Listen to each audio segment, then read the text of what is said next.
Hi hello welcome to our channel. నేను మీ astro numerologist Nivas Valmiki. Lucky mobile number, lucky account number, vehicle number, ఈ మూడు కూడా తరచుగా చాలా ప్రాధాన్యతని వహిస్తూ ఉంటాయి మన లైఫ్లో. Lucky mobile number, lucky account number అంటే bank account number, lucky vehicle number, ఈ మూడు కూడా చాలా ప్రాధాన్యత వహిస్తూ ఉంటాయి. అయితే అందరం తరచూ చేసే మిస్టేక్ ఏంటంటే మనం లక్కీ మొబైల్ నెంబర్ కావాలి అనుకుంటాం. ఓకే, మరి ఆ మొబైల్ నెంబర్కి సంబంధించిన కంపెనీస్ ఉంటాయి. ఎయిర్టెల్, వడా, జియో, బిఎస్ఎన్ఎల్ ఇలా ఉంటాయి. మరి దాన్ని మనం కేర్ చేయం. కానీ అది చాలా పెద్ద మిస్టేక్, బ్లండర్ మిస్టేక్. అంటే లక్కీ మొబైల్ నెంబర్ కంటే కూడా ప్రధానమైనది ఆ మొబైల్ నెంబర్ ఉండేటువంటి కంపెనీ మనకు వైబ్రేషన్లో ఉందా లేదా, ఇది చాలా ప్రధానం. ఓకే, కాబట్టి మనకి లక్కీ మొబైల్ నెంబర్ కావాలనుకునే ప్రతి ఒక్కరూ మొదటగా గుర్తుంచుకోవాల్సింది, మనం ఏ మొబైల్ నెంబర్ తీసుకుంటున్నామో అది ఏ కంపెనీకి సంబంధించిందో ఆ కంపెనీ వైబ్రేషను మనకి హార్మోనీలో ఉందా లేదా, ఇది కావాలి. అలాగే మనం లక్కీ అకౌంట్ నెంబర్ అంటాం, బ్యాంక్ అకౌంట్ నెంబర్. బాగుంది. మరి బ్యాంక్ అకౌంట్ నెంబర్లో ఇప్పుడు కొత్తగా ఏం జరుగుతుందంటే మన ఇష్టం వచ్చిన నెంబర్ ఇస్తున్నారు కొన్ని బ్యాంకులు. మన ఇష్టం అంటే వాళ్ళు కొన్ని నెంబర్స్ ఇస్తారు, దాని ఎండింగ్ అనేది మన ఇష్టం వచ్చిన నెంబర్లో పెట్టుకోవచ్చు. అట్లా చాలా బ్యాంకులు ఇస్తున్నాయి. మరి అలా ఇస్తున్నప్పుడు లక్కీ బ్యాంక్ అకౌంట్ నెంబర్ని మనం చూస్ చేసుకోవచ్చు. అంతకంటే ముందేం చేయాలి, ఆ బ్యాంకు నేమ్ యొక్క వైబ్రేషను మన వైబ్రేషన్కి హార్మోనీలో ఉందో లేదో చూడాలి. అలాగే లక్కీ వెహికల్ నెంబర్, ఎంతప్పటికీ మనం ఒక వెహికల్లో దాని యొక్క బోర్డు పైన ఉండేటువంటి 4 అంకెలే చూసుకుంటాం మనకు లక్కీయా కాదా అని. కాదండి, అసలు ఆ వెహికల్ కంపెనీ ఉంటుంది. హీరో కంపెనీయా, హోండా కంపెనీయా, ఇలా నంబర్ ఆఫ్ కంపెనీస్ ఉన్నాయి కదా, బజాజా, టీవీఎస్ఆ, ఇట్లా అది మనకి వైబ్రేషన్లో ఉండాలి. ఆ తరువాతే నంబర్ జోలు వెళ్ళాలి మనం. ఓకే, అయితే ఇంకొక విషయం ఏంటంటే మనం వెహికల్ నెంబర్ అయినా, తర్వాత ఇలాగే ఒక హౌస్ నెంబర్ అయినా, ఇలా ప్రతి నెంబర్ ఏ చూసుకున్నా కూడా కొన్ని నెంబర్స్కి నెంబర్సే ఉంటాయి, కొన్ని నెంబర్స్కి ఆ నెంబర్స్తో పాటు లెటర్స్ కూడా ఉంటాయి, ఇంగ్లీష్ లెటర్స్ కూడా. ఉదాహరణకి మొబైల్ నెంబర్ ఉంది, దాంట్లో ఇంగ్లీష్ లెటర్సే ఉండవు, 10 నెంబర్స్ ఉంటాయి, మొత్తం నెంబర్సే ఉంటాయి, డీడ్సే ఉంటాయి. అదేవిధంగా వెహికల్ నెంబర్ ఉంది, ఖచ్చితంగా నంబర్తో ఇన్క్లూడ్ అయ్యి మనకి ఇంగ్లీష్ లెటర్స్ కూడా ఉంటాయి. అక్కడ లక్కీ నెంబర్ అంటే ఇన్క్లూడ్ ఇంగ్లీష్ లెటర్స్ అంటే దాని యొక్క చాల్దియన్ వాల్యూస్ కూడా మనకు తెలిసి ఉండాలి. ఇది కూడా మనం గమనించాలి. కాబట్టి ఇప్పుడు చాలామంది లక్కీ మొబైల్ నెంబర్ అనేది మీరు తీసుకొని కొంతమంది అనుకుంటారు, ఎవరికో బాగా కలిసి వచ్చిందంట లక్కీ మొబైల్ నెంబర్ తీసుకుంటే, మరి నాకెందుకు కలిసి రాలేదు? ఆ ఎవరికో ఆ మొబైల్ కంపెనీ కూడా వైబ్రేషన్లో ఉండి ఉంటుంది, మీకు లేదు. అదే డిఫరెన్స్. అయితే ఏం చేయొచ్చు, మీరు పోర్టబిలిటీ పెట్టుకోవచ్చు. ఇప్పుడు ఎయిర్టెల్లో తీసుకున్నాక తెలిసింది ఆ ఎయిర్టెల్ అనేది మీకు వైబ్రేషన్లో లేదు. మీకు బిఎస్ఎన్ఎల్ ఉంది, వెంటనే ఈ నెంబర్ని బిఎస్ఎన్ఎల్లోకి పోర్టబిలిటీ పెట్టుకోవాలి. ఆ ఛాన్స్ మొబైల్ నెంబర్కి మాత్రమే ఉంది, బ్యాంక్ అకౌంట్ నెంబర్కి లేదు, వెహికల్ నెంబర్కి లేదు. ఇది కూడా మనం గుర్తించాలన్నమాట. కాబట్టి వేలం వెరిలాగా ఎంతోమంది లక్షలు పోసి ఇది నా లక్కీ మొబైల్ నెంబర్, ఇది నా లక్కీ మొబైల్ అని, ఇది నా లక్కీ మొబైల్ నెంబర్, ఇది నా లక్కీ మొబైల్ నెంబర్ అంటూ తృప్తి పడే అందరికీ నేను చెప్పేది ఏంటంటే, అది లక్కీ మొబైల్ నెంబర్ ఎలా అవుతుందో ఇప్పుడు మనం చెప్పుకుంటాం, అది సెకండరీ. అసలు ఫస్ట్ ఏంటంటే ఆ మొబైల్ నెంబర్ ఉన్న కంపెనీ మనకు వైబ్రేషన్లో ఉండాలి. అంటే ఇక్కడ నేను చెప్పే వాటిల్లో ఏమేం పదాలు వచ్చాయి? వైబ్రేషన్, తర్వాత నంబర్, కంపెనీ, 3 వచ్చాయి. ఇప్పుడు మీకు ఇక్కడ వైబ్రేషన్లు తెలియాలి. అలాగే ఆ యొక్క ఇంగ్లీష్ లెటర్స్కి మీకు చాల్దియన్ వాల్యూస్ తెలియాలి. కాబట్టి వైబ్రేషన్ అనేది మీకు మొబైల్ కంపెనీలకు ఏముంటుంది, బ్యాంకు నేమ్స్కి ఏముంటుంది, వెహికల్స్ కంపెనీకి ఏముంటుందో మీకు ఇక్కడ లిస్ట్ ఇవ్వడం జరిగింది.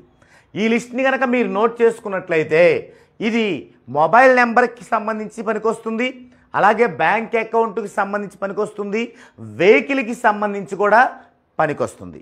ఒకసారి నేను దీన్ని ఎక్స్ప్లెయిన్ చేసే పరిస్థితి అయితే మీ ముందుకు తెస్తాను. చూడండి, sim company vibration, Airtel, BSNL, Jio, Voda. ఇక్కడ 4 కంపెనీలు విరివిగా వాడేవి తీసుకున్నాను. ఎయిర్టెల్ యొక్క వైబ్రేషన్ 35, బిఎస్ఎన్ఎల్ యొక్క వైబ్రేషన్ 50, జియో యొక్క వైబ్రేషన్ 31, వడా యొక్క వైబ్రేషన్ 14. ఇది సిమ్ కంపెనీలు. మరి bank vibrations, bank names vibrations, bank of India 69 vibration, HDFC 59, state bank of India 88, axis bank 48, ICICI bank 81,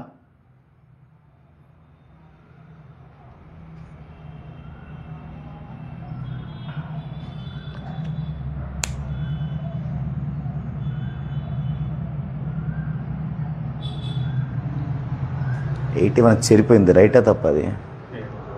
మళ్ళీ అంత చెప్పి నాకు ఇబ్బంది అయింది. యాక్సెసేగా, ఇది 81 రైటే.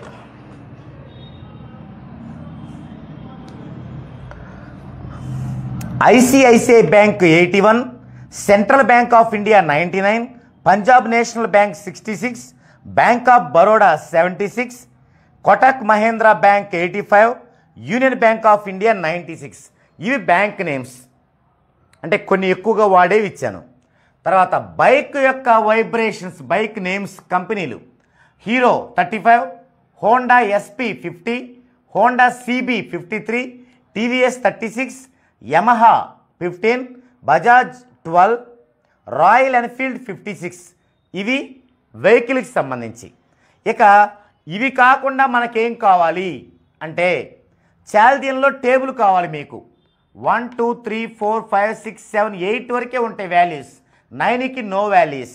ఏ అంటే 1 అంటే ఏఐజేక్యూయుఐ, 2 అంటే BKR, 3 CGLS, 4 DMT, 5 EHNX, 6 UVW, 7 OZ, 8 FP, 9 divine number no values. ఇది చాల్దియన్ పట్టిక. అంటే ఇక్కడ బోర్డు మీద మీకు స్పష్టంగా రాకపోయినా నేను చెబుతూ ఉంటే సరి చేసుకుంటానని ఎక్స్ప్లెయిన్ చేస్తున్నాను. ఇక మీకు కావలసిన 4 ఐటమ్స్ ఏంటంటే, 1 మీ యొక్క హార్మోనీస్, 2 మీ యొక్క లక్కీ నెంబర్స్, 3 మీ యొక్క బర్త్ వైబ్రేషన్స్, 4 చాల్దియన్ టేబుల్. ఇదిగో చాల్దియన్ టేబుల్ ఇక్కడ ఇచ్చాం. ఇక harmonies, lucky numbers, birth vibrations గురించి మన ఛానల్లోనే వీడియోస్ చేయటం జరిగింది. మీరు అవి చూసినట్లయితే మీకు అవి స్పష్టంగా అర్థమవుతాయి.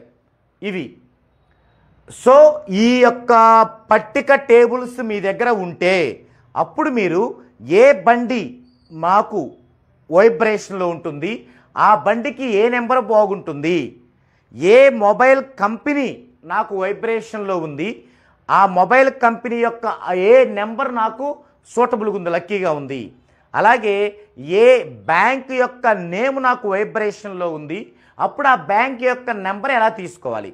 ఫస్ట్ మీకు ఈ వైబ్రేషన్స్లో కనుక ఉంటే వాటి నెంబర్స్ ఎలా తీసుకోవాలో ఇప్పుడు మనం చెప్పుకుంటాం. అంటే మొబైల్ నెంబర్ ఎలా తీసుకోవాలి, అలాగే బ్యాంక్ అకౌంట్ నెంబర్ ఎలా తీసుకోవాలి, అలాగే బండి యొక్క నెంబర్, బైక్ యొక్క నెంబర్ ఎలా తీసుకోవాలి అనేది ఇప్పుడు మనం చూస్తాం. ఆ క్యాల్కులేషన్ ఎలా ఉంటుంది అనేది. అప్పటికి మీకు ఇవన్నీ తెలియాలన్నమాట. Harmonies, lucky numbers, birth vibrations. Harmonies అనేది డెస్టినీని బట్టి వస్తాయి. డెస్టినీ, ఒకరి యొక్క డెస్టినీని బట్టి వారి యొక్క హార్మోనీస్ ఏంటో తెలుస్తాయి. అది హార్మోనీస్ అనేటువంటి మన ఒక టాపిక్తో మనం ఒక వీడియో చేశాము, అది చూడండి, దాంట్లో డీటెయిల్డ్గా ఉంటుంది.